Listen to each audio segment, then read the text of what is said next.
Donc là c'est un petit peu un endroit confidentiel un peu quand même. C'est le mode top secret. Mode top secret, c'est là où tout se passe. On a les 3 gammes de pneus, donc il y a les caisses et là c'est là où vous faites les essais. Là on est en zone très confidentielle. Salut mes petits minots, j'espère que vous allez bien, bienvenue sur cette nouvelle vidéo sur Boko TV. Alors avant de commencer, voilà, parce que j'en ai marre de dire de s'abonner à la fin de la vidéo, il n'y a plus personne à chaque fois, ok. Donc là, je le fais en début de vidéo, n'oubliez pas de vous abonner si la vidéo vous a plu et même faites-le directement maintenant, comme ça on n'en parle plus, voilà. Donc je suis à Clermont-Ferrand, on avait tourné au début d'année une vidéo à Clermont-Ferrand, voilà, pour savoir comment fabriquer un pneu. Et là, on est à Clermont-Ferrand, une nouvelle fois avec Michelin, voilà, vous reconnaissez les couleurs et bien sûr le bibendum. Aujourd'hui on est dans le département recherche et développement de chez Michelin dans la partie motorsport, donc la partie compétition. Et on va se concentrer aujourd'hui sur la partie développement et création des nouveaux pneus Michelin Pilote Sport qu'on va utiliser en 2026 en hypercar.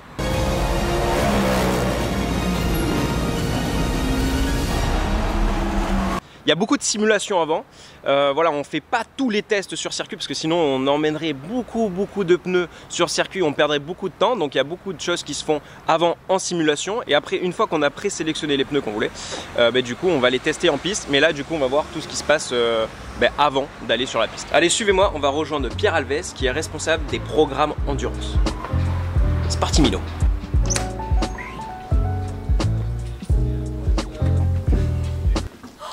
Ah ouais, là on a failli avoir un sacré truc dans la vidéo là.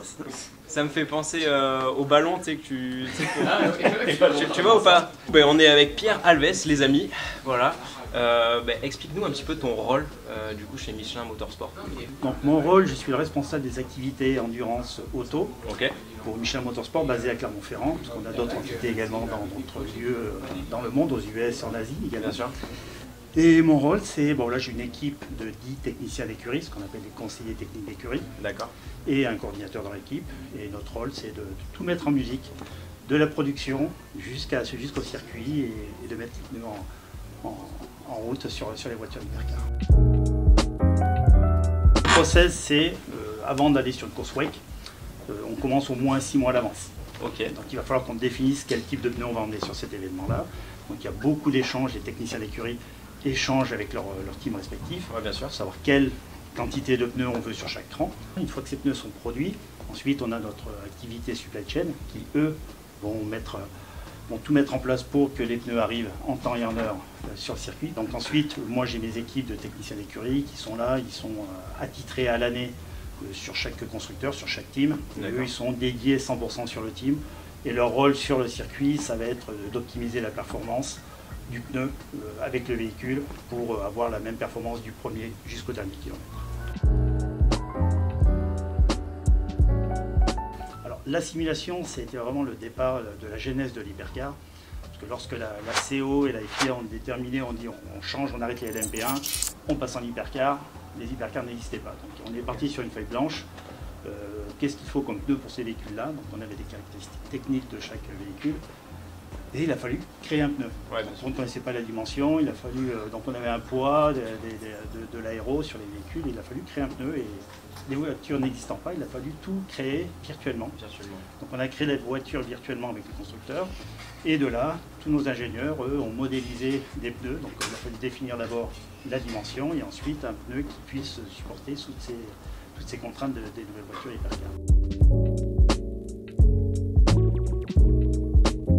De la voiture, l'aéro et la puissance. Donc sur l'hypercar, on est arrivé à faire du 3 relais. On a pu faire cette année jusqu'à 4-5 relais sous la pluie derrière le safety car. Mais bon, là, on ne va pas parler de cette performance-là. Bien sûr. Mais sur le slick, on a fait avec les LMP1 à l'époque, on a pu faire jusqu'à 5 relais. 5 relais, donc c'est beau. C'est remarquable parce que 5 relais, ça correspond à peu près 750 km et 750 km, c'est l'équivalent à fond. C'est l'équivalent de 2 Grands Prix de Formule 1. Thomas Musquer nous a rejoint.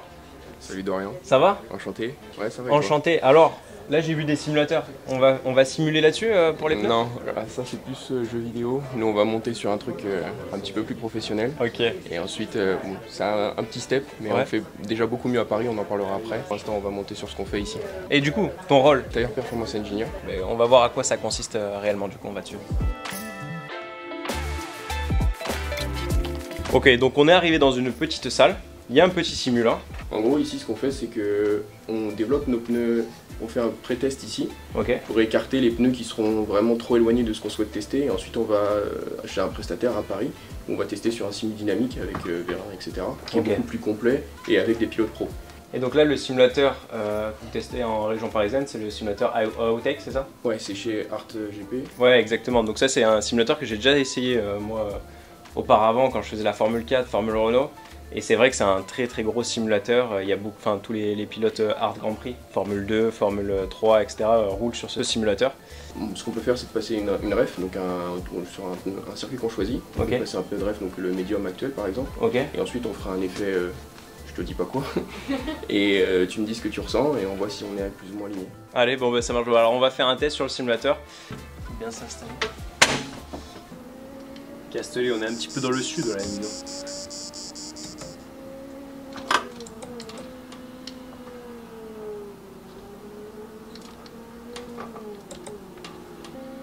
Ça c'est la base, on est d'accord. Ouais, c'est le médium de cette année. Du coup là on fait un changement sur le pneu, enfin sur les pneus du coup, de la caisse et là je sais pas du coup ce que tu as changé. Non. Et je suis censé donner mon feedback un petit peu de savoir mon ressenti du pneu, je sais pas, peut-être qu'il y a moins de latéral, peut-être... Niveau balance sur toute la voiture. Niveau balance? Ça devrait être assez... Ok, je devrais trouver. On va voir. Bon, on va voir si on a du sous ou du sur du coup. Ah c'est bon, je le sens là. Non, je rigole. Mec en ligne droite.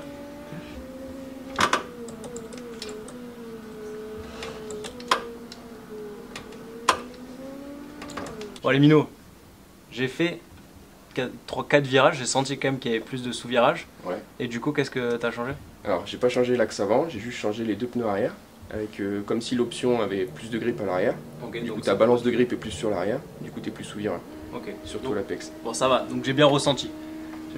C'est bon. Allez, on est parti sur un autre test. Du coup, là, on a vu c'était plus sous-vireur. Maintenant, on va refaire un test. Là, je sens que les pneus ne touchent plus le sol. C'est en lévitation.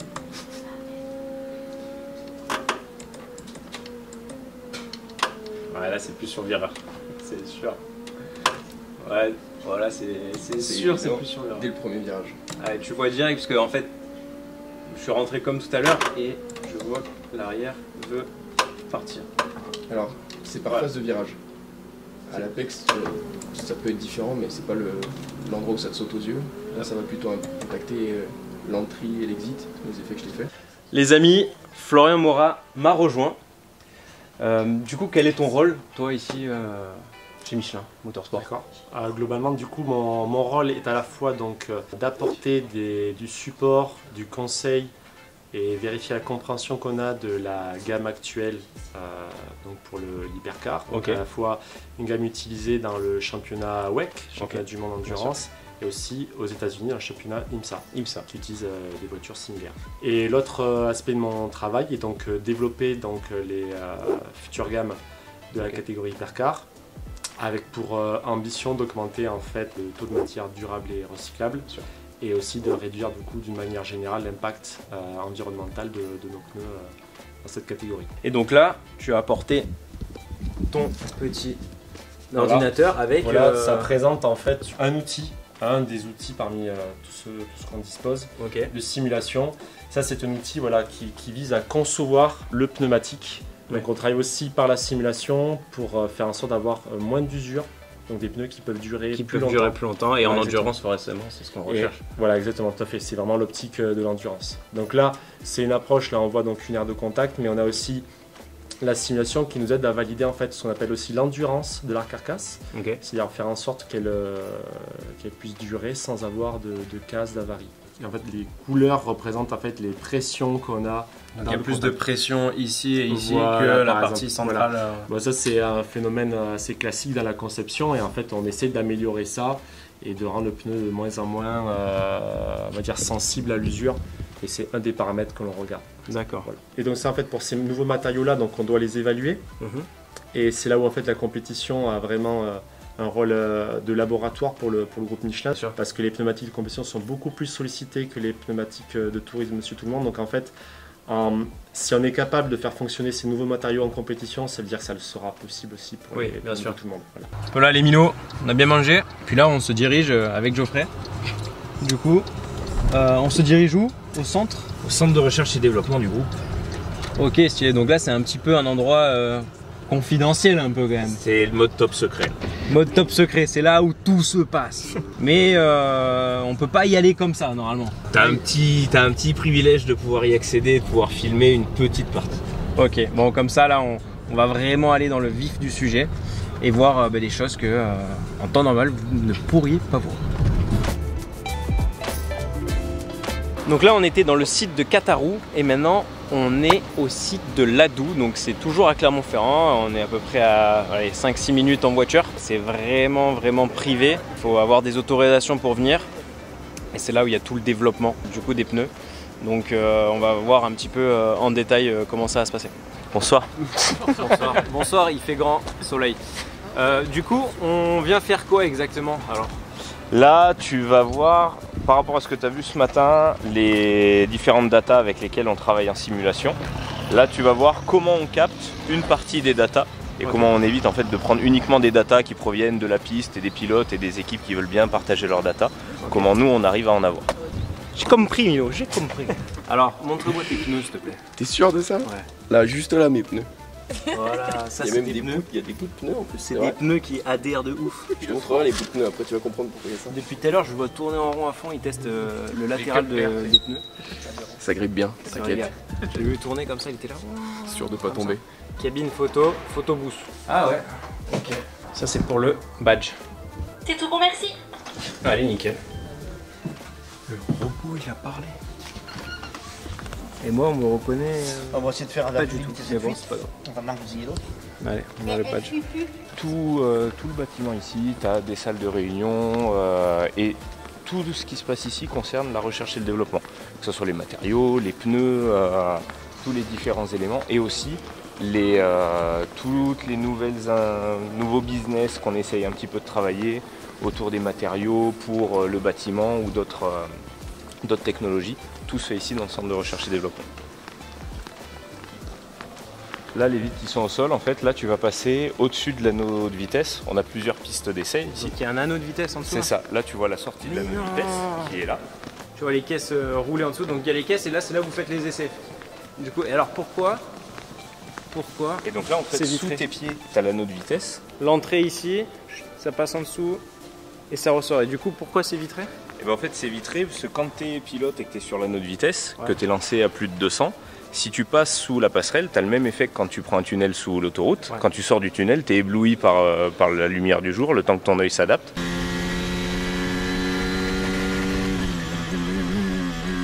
Et donc pour pas que ce phénomène-là se produise, en fait du toit jusqu'au sol c'est vitré. Donc en fait même quand les pilotes passent dessous, ils ont la lumière du jour et ils sont pas éblouis. Merci Mino, j'ai compris. Gilet jaune, gilet jaune, gilet jaune. Là on est en zone très confidentielle. On est les seuls à pouvoir filmer. On est sur la première machine. Exact. Ça s'appelle une flat track. Ok. Et donc on roule sur un sol qui n'est pas un sol réel, sur un sol atterrisé. C'est pour ça que cette machine-là, on ne peut pas extrapoler les résultats sur ce qu'on va mesurer en piste parce qu'on ne roule pas sur le même type de sol. Tu peux mettre une pression de consigne. Pendant que le pneu roule, tu peux adapter la pression en fonction de ce que tu souhaites. Donc la pression, voilà, si tu veux, ok. Voilà, tu viens mesurer avec les différentes bus qui sont là, c'est des capteurs de température. D'accord. Tu viens mesurer la température de surface dans la largeur. Ouais, bien sûr, sur toute la largeur ici. À l'intérieur ici, dans la valve, tu as aussi un capteur de intérieur de température. Et de température. Et donc tu viens mesurer la température de la gomme intérieure, ce qu'on appelle nous TGI. Et ensuite, avec les bras qui sont instrumentés, tu viens mesurer la réponse en effort à ce que tu appliques comme dérive, etc. Ok. Donc tu fais tourner à une vitesse différente le sol, tu viens appliquer une dérive au pneu et tu mesures la réponse du pneu. Donc là on est arrivé dans la machine qui nous intéresse, machine record du coup. Ouais. Et qui sert à quoi? Alors la machine record elle sert à reproduire des conditions de roulage en ayant un sol qui soit plus représentatif de la réalité. L'avantage par rapport à l'autre machine que tu as vu tout à l'heure, c'est que le sol est réel. Et là c'est un sol réel. Exactement, tout à l'heure c'était un papier adhérisé qui déroulait. Okay. Sur celle-ci, c'est un sol, on peut d'ailleurs changer le sol, on peut passer d'un sol ce qui s'appelle grès, où c'est des petits cailloux qui sont collés entre eux, à un sol bitume, à un sol adhérisé comme sur l'autre. Et l'avantage qu'il a, c'est que c'est un tambour à l'intérieur sur lequel on vient mettre le pneu. Cette machine-là, elle a des limites qui sont assez intéressantes pour nous. Pour la moto, par exemple, on peut mettre un carrossage de manière très rapide et un carrossage assez important. Donc on peut reproduire par exemple la prise de virage en moto. On peut aussi atteindre des limites d'effort en latéral et en vertical qui sont assez importants. Et donc du coup pour nous c'est intéressant de venir tester les pneus compétition dessus parce que c'est une des machines les plus poussées qu'on ait. Le but étant toujours de tester le moins de specs possible. Ouais, bien sûr. Et d'en amenant le moins de pneus possible. Ouais, donc là normalement les tests ça se fait entre 3-4 options quoi. Exactement. Sur le circuit. T'as trié au simu, t'as trié sur machine et ensuite tu retries en piste. Et à la fin, et à la fin tu voilà. Exactement. Ou pas du coup si le test n'est pas. Et tu le fais plusieurs fois forcément, tu as une première boucle, une deuxième boucle, et en fait il y a un développement d'une gamme, c'est un enchaînement de boucles, et à la fin tu arrives au pneu final qui sera le pneu de la gamme d'après. Ok, donc ça c'est des pneus de quoi ça? Ça c'est un pneu avant de la gamme Hypercar, c'est un médium.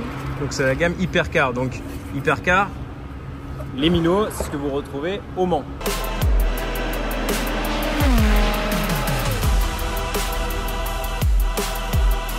On a les 3 gammes de pneus des Hypercar. Donc là, on va voir les soft en blanc avec le S, dureté donc soft. La dureté ici, c'est medium avec le M en jaune.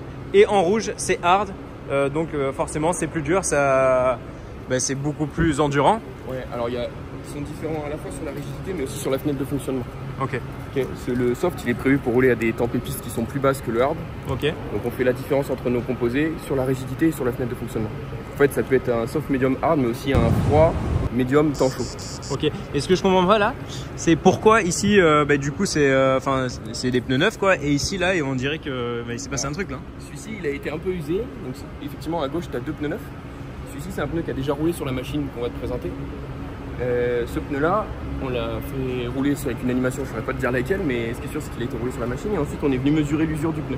Ok. Donc, à la fois l'usure au TU, au témoin d'usure. Mais après, on a fait un trait aussi. Ok. Donc, en fait, nous, on connaît l'épaisseur de gomme neuve du pneu. Ok, et donc là, vous voyez de l'intérieur jusqu'à l'extérieur exactement. Exactement. En fait, on met un espèce de coup de tuteur sur la largeur de la bande de roulement. Ouais. Et on vient mesurer l'usure bien sûr.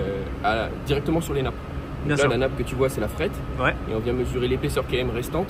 L'épaisseur KM, le KM, c'est le mélange, ce qui est en contact avec le sol. Et donc on vient mesurer l'épaisseur restante de mélange juste sur l'épaisseur du pneu. Ok. Et on fait ça sur les 4 azimuts à 4 endroits. Ok. Les mythos. Oh les mythos. Les minos. Mettez-moi en commentaire quel type de pneu, à quel véhicule appartient ces pneus. Vous pensez que ça appartient à quel type de véhicule? Ces pneus, c'est des pneus d'avion. C'est ça? C'est ça. Ces pneus-là, on peut les rechapper beaucoup plus de fois qu'on peut rechapper un pneu poids lourd. Rechappage, ça veut dire que quand la bande de roulement est usée, on va venir racler en fait toute la bande de roulement, remettre propre uniquement la carcasse, et on va remettre une bande de roulement dessus. Ton pneu d'avion, finalement, il subit des efforts, mais sur de très courtes périodes finalement. Tu as la période d'atterrissage, la période de décollage. Dans le fuselage de l'avion en altitude, il se retrouve exposé à des grosses différences de température, donc c'est ça qui va être checké. Mais en termes d'effort sur la carcasse, il n'y en a pas tant que ça. Voilà les minos, fin de vidéo, j'espère que ça vous a plu, que vous avez pu comprendre un petit peu plus comment ça se passait le développement des pneus motorsport, surtout Hypercar pour 2026. Le Sport Automobile, ça reste le laboratoire des voitures de demain, des voitures qu'on utilise tous les jours. C'est là où on va venir essayer, puisqu'on vient pousser à la limite les pneus, et forcément qui peut plus peut le moins. Donc on voit bien qu'en endurance, les pneus tendent à être de plus en plus avec des matériaux renouvelables et recyclés. On est à 30% sur des pneus slick, on est à 45% sur des pneus pluie. En 2026, il y aura un pourcentage encore plus haut, et l'objectif c'est en 2050 d'être à 100%. Forcément, petit à petit, on y arrive, et après, ça sera des pneus qu'on va pouvoir réutiliser sur la vie de tous les jours. Donc j'espère que la vidéo vous a plu. Mettez un petit pouce bleu, un commentaire s'il y a quelque chose que vous aimeriez savoir sur le sport automobile ou sur des pneus par exemple. Et puis n'oubliez pas de vous abonner pour voir la suite des vidéos sur Boko TV. Bien sûr, ici on parle sport automobile.